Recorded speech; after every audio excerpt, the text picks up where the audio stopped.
Hello everyone, this side Manoj sir, Science and Maths educator. Welcome to the online classes. Students, हम chapter number 5 पढ़ रहे थे। Last video में हम लोगों ने यूजेस पढ़ लिए थे, जनरल प्रॉपर्टी पढ़ ली थी। आज हम पढ़ेंगे पीएच, है ना। अगर आपको वीडियो समझ में आ रहा है, मेरे पढ़ाई हुआ समझ में आ रहा है, तो कुछ आउटपुट तो आपको देना बनता है ना। तो वीडियो को लाइक करो ताकि मुझे पता चलता रहे कि हाँ आप लोगों को समझ में आ रहा है, ठीक है। और कोई भी प्रॉब्लम हो तो मुझे कमेंट कर दो ताकि मैं नेक्स्ट वीडियो में उसको रिसॉल्व कर दूं, ठीक है ना। आ जाओ, पीएच क्या होता है। पीएच का फुल फॉर्म होता है power of H plus ion concentration. पहली बात, 1909 में साइंटिस्ट सोरेनसन ने इसको बनाया था। अब पीएच की जरूरत क्यों पड़ी? जिस तरीके से थर्मामीटर जो है हमारी बॉडी का टेम्परेचर नापता है ना, उसी तरह से जो है पीएच जो है H प्लस आयन जो है किसी भी सॉल्यूशन में उसकी कंसंट्रेशन बताने का काम करता है। मतलब पीएच का मतलब हो गया पावर ऑफ हाइड्रोजन आयन का कंसंट्रेशन। तो इसका डेफिनेशन जरूर पूछा जाता है कि साइंटिस्ट कौन था, इसका डेफिनेशन बताइए, उसके बारे में लिखिए। तो जैसा मैंने आपको करवाया है आप बेझिझक वैसा ही कॉपी में करके आइएगा। तो it is a negative log to the base 10 of the hydrogen ion concentration expressed in mole per liter। जो यह फॉर्मूला आपका है, यही फॉर्मूला जो है इसको ही ऊपर डिफाइन किया गया है। Negative log base 10 of the hydrogen ion concentration expressed in mole per liter known as pH of that solution। है समझ में? तो यहाँ पे pH is equal to log base 10 1 upon H plus ion. अब ये 1 upon H प्लस आयन है कि ऊपर चला जाएगा तो क्या हो जाएगा, H प्लस माइनस 1 हो जाएगा, है ना। तो लॉग में आप हमेशा याद रखना लॉग बेस 10 माइनस 5 अगर लिखा होगा तो ये 5 कहाँ चला जाएगा, आगे आ जाता है। तो ये अगला टॉपिक हो, अगला स्टेप हो जाएगा -5 लॉग बेस 10। ये याद रखना हमेशा। डिटेल में आप मैथ्स में पढ़ोगे लॉग के बारे में, बट हमें इतना याद रखना है कि लॉग का बेस 10 और पावर जो है अगर माइनस में है तो प्लस में हो जाएगा और प्लस में है तो माइनस में हो जाएगा, ठीक है ना। तो यहाँ पे हो गया आपके पास minus log base 10 H plus ion concentration. इसको एक फॉर्मूले के हिसाब से अगर हम समझे, एक न्यूमेरिकल के हिसाब से समझे, a solution of H plus ion of concentration equal to the 10 to the power minus 12 मोल पर लीटर, है ना। तो अगर हम इसको देखें तो pH is equal to 10 base 10 log base 10 1 upon H plus ion। H plus ion कितना दे रखा है, 10 to the power minus 12, ये रहा 10 to the power minus 12। अब 1 upon 10 to the power minus 12 है, इसको ऊपर कर दूंगा तो क्या हो जाएगा, 10 to the power plus 12, ये रहा प्लस 12, है ना।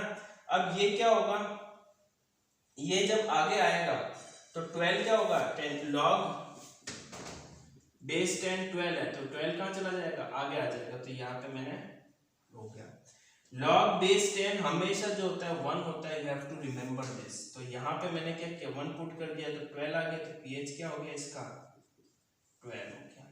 आया समझ में? इसके ऊपर कुछ न्यूमेरिकल हम जरूर करेंगे, देखते हैं कैसा होगा। आगे अपन देखते हैं, आगे हम लोग देखते हैं कि normal pH range is from 0 से 14। पीएच रेंज कितना होता है, 0 से 14 होता है। ये पीएच स्केल है पूरा का पूरा 0 से लेके 14 तक। 7 पे न्यूट्रल होता है। आप वाटर में अगर ये पीएच स्केल डिप करोगे तो आपको कोई कलर नहीं दिखाएगा, ग्रीन कलर का जो रहेगा न्यूट्रल ही दिखाएगा, है ना। नॉर्मली क्या होता है कि अलग अलग कलर्स या जो है मेजर हम लेबोरेटरी में अच्छी तरह से पीएच वैल्यूज की निकाल सकते हैं, मगर अगर हम ये लैब वगैरह में जाए तो ये पीएच स्केल आपको मिलेगा, इसको पर्टिकुलर सॉल्यूशन में आप डिप कर दोगे तो वो अलग अलग कलर दिखा देगा, जिससे हमें पता चल जाएगा कि ये कितना एसिडिक है कितना बेसिक है, ठीक है ना। जैसे red, pink, yellow, blue, indigo, violet, ये सारी चीज बता देगा। जितना 7 से न्यूट्रल से 0 की तरफ रहेगा उसकी एसिडिक स्ट्रेंथ क्या होगी, ज्यादा होगी, है ना। और जितना हमारे 7 से 14 की तरफ चलेगा तो उसकी एसिडिक स्ट्रेंथ क्या होगी, आपकी बेसिक होगी। ये आपको याद रखना है। अब जब 11th-12th में अगर केमिस्ट्री अगर आप लाओगे तो वहाँ पे इंडिकेटर्स होंगे, है ना, नेचुरल इंडिकेटर्स होंगे, फिनोफ्थलीन, मिथाइल ऑरेंज ऐसे होंगे, ठीक है ना। तो उन सबको मिक्स करके एक यूनिवर्सल इंडिकेटर बनाया जाता है ना। उस इंडिकेटर को अगर हम सॉल्यूशन में डालेंगे तो वो अपने आप, अगर वो एसिडिक होगा तो अपने आप कलर चेंज कर लेगा, अगर बेसिक होगा तो अपने आप कलर चेंज होगा। अलग अलग हमें इंडिकेटर डालने की जरूरत नहीं पड़ेगी। So the universal indicator is a mixture of indicators that give a spectrum of colour depending on how acidic और एल्कलीन सॉल्यूशन, किस तरीके से एसिडिक या एल्कलीन सॉल्यूशन है। तो आई होप आप लोगों को ये चीज तो समझ में आ गया। अब इसके ऊपर कुछ न्यूमेरिकल्स करते हैं और कुछ चीजों की पीएच वैल्यू में लिखवा देता हूं आपको। ओके बच्चों, जैसे कि हमने फॉर्मूला पढ़ा था ना, माइनस लॉग बेस 10 ब्रैकेट में H प्लस आयन, उस फॉर्मूले के ऊपर कुछ न्यूमेरिकल्स करते हैं और ऐसे न्यूमेरिकल्स आपको चैप्टर के पीछे एक्सरसाइज में एक मिल जाएगा, है ना। तो 3 टाइप के न्यूमेरिकल्स करते हैं। Calculate the pH of solution which have 10 to the power -3 mol, मतलब H प्लस आयन कितना दे रखा है उसने, H plus ion is equal to 10 to the power -3, है ना। तो pH is equal to minus log base 10 H plus ion, ठीक है। तो pH is equal to minus log base 10, यहाँ पे क्या कर दूं मैं आपके 10 टू द पावर -3, ठीक है। ये -3 कहाँ चला जाएगा, आगे आ जाएगा। तो यहाँ पे pH इज इक्वल टू क्या होगा, माइनस तो पहले से ही था और -3 ये रहा और लॉग बेस 10, ठीक है। तो माइनस माइनस प्लस हो गया, तो pH कितना हो गया आपके पास 3 लॉग बेस 10, और लॉग बेस 10 कितना होता है 1 होता है, मैंने आपको पहले करवा चुका हूँ। तो यहाँ पे 3 × 1 दैट इज इक्वल टू 3। आया समझ में। कुछ इस तरीके से आपको क्वेश्चंस अटेंड करने हैं। और इसकी शॉर्ट ट्रिक अगर बताऊं मैं आपको, तो ये देखो pH इज इक्वल टू 3 है ना, pH इज इक्वल टू 3 है, तो इसका H प्लस आयन क्या हो गया 10 टू द पावर -3। तो कहीं पे भी अगर आपको देखे कि 10 to the power 7, 10 to the power 5, 10 to the power 8, तो इसकी pH इसकी वैल्यू ही होती है शॉर्ट ट्रिक में। अगर 10 टू द पावर 8 है, -8 है, तो उसकी pH वैल्यू कितनी हो जाएगी 8। अगर 10 टू द पावर 5 है, तो इसकी pH कितनी हो जाएगी 5, ठीक है ना। बट ये सॉल्व करने का थोड़ा तरीका है, वैसे आप शॉर्ट ट्रिक से भी पहचान पाओगे कि किस तरीके से आंसर आएगा। क्वेश्चन नंबर सेकंड पार्ट में देखते हैं। Calculate the pH of solution which have 0.00001 H plus ion concentration. तो H प्लस आयन कितना दे रखा है उसने 0.1 2 3 4 5 6 इतना दे रखा। तो मैं इसको क्या कर सकता हूँ, पॉइंट हटाऊंगा तो जितने जीरो है, जितने डिजिट है अपॉन में आ जाएगा। तो यहाँ पे इसको लिख सकता हूँ मैं H plus ion is equal to 10 to power -6, कितने 1 2 3 4 5 6, 1 अपॉन 10 टू पावर 6 हो जाएगा। और जब ऊपर लेके आएंगे तो क्या हो जाएगा 10 टू पावर -6। आ गया समझ में। अब इसकी वैल्यू जो है हमें पुट करनी है, that is pH is equal to minus log base 10 H plus, ठीक है। यहां पे आप लोग देखो माइनस लॉग बेस 10, यहां पे हो जाएगा 10 -6, ठीक है। अब ये -6 आगे आ जाएगा तो कितना हो जाएगा माइनस और माइनस का 6 log base 10, minus minus plus हो जाएगा और यहाँ पे आ गया इसका pH वैल्यू 6। आया समझ में। आई होप आप लोगों को आ रहा होगा। यहाँ पे आप जरूर लिख देना where log base 10 is equal to 1। कुछ इस तरीके से सॉल्व करना है।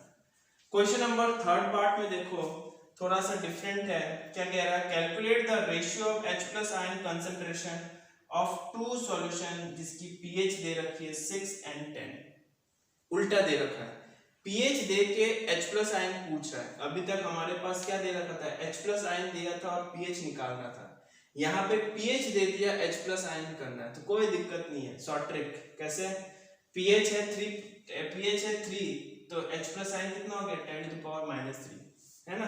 तो हम यहाँ पे लिख सकते हैं pH इज इक्वल टू कितना है 6, तो H प्लस आयन कितना होगा 10⁻⁻6। बच्चे क्या करेंगे, बच्चे डायरेक्ट 6/10 कर देंगे रेशियो के लिए, है ना कि सर तो बहुत इजी क्वेश्चन है, रेशियो पूछ रहा है 6/10 कर दो 3/5 मतलब 3:5, ये अपना आंसर है। ऐसे नहीं करना है, क्यों, क्योंकि यहाँ पे pH दे रखा है, H प्लस आयन नहीं दे रखा है। अब मैंने H प्लस आयन निकाल लिया, अब मैंने H प्लस आयन निकाल लिया। यहाँ पे है सेकंड पार्ट में H प्लस ए निकाल लेता, यहाँ पे ले लेते pH इज इक्वल टू कितना दे रखा है 10, तो H B प्लस ले लेते हैं 10⁻⁻10। ये चीज समझ में आई कि नहीं आई। pH वैल्यू से H plus ion, H value से pH आयन, ये निकालना आ गया, निकालना आ गया। रेशियो पूछा है, रेशियो जैसे बोला है हम उस हिसाब से रेशियो कर देते हैं, है ना। रेशियो क्या कह रहा है, इसके ऊपर ये है तो 10⁻, यहाँ पे लिखो आप लोग 10A प्लस अपॉन में H plus is equal to 10⁻⁻6 upon में 10⁻⁻10। अब देखो एक फॉर्मूला हमने 9th क्लास में मैथ्स में पढ़ा था, a की पावर m अपॉन में a की पावर n that is equal to a की पावर m माइनस n पढ़ा था हमने, सेम वही है, दोनों में a अलग अलग है, m इंटू और n अलग अलग है, तो यहाँ पे फॉर्मूला लगा देते हैं अपन 10⁻⁻6 इंटू में 10 प्लस का 10 आ गया ना, ये 1/10 ऊपर जाएगा तो प्लस का 10 हो गया। जब बेस सेम है तो पावर क्या हो जाएगी, ऐड हो जाएगी, तो -6 प्लस 10 कितना होता है 4, तो 10 की पावर क्या हो गया आपके पास 4, है ना। अब 10 की पावर 4 अगर हो गया तो मैं यहाँ पे लिख सकता हूँ 10 की पावर 4 रेशियो 1, और अगर हम इसको लिखे यहाँ पे देख लो तो यहाँ पे लिख सकता हूँ 1 2 3 4 रेशियो 1, ये आपका आंसर, ठीक है। तो कुछ इस तरीके से जो है हमने 3 टाइप के न्यूमेरिकल्स कर लिए लॉग के फॉर्मूले के ऊपर, और इस टाइप के क्वेश्चंस आपको एक्सरसाइज में भी मिलने को दिखेगा। नेक्स्ट वीडियो में हम उसके यूजेस और कुछ सॉल्ट के बारे में पढ़ेंगे, जिनके बारे में उसकी प्रॉपर्टीज और उनके बारे में हम रीड आउट करेंगे। Thank you.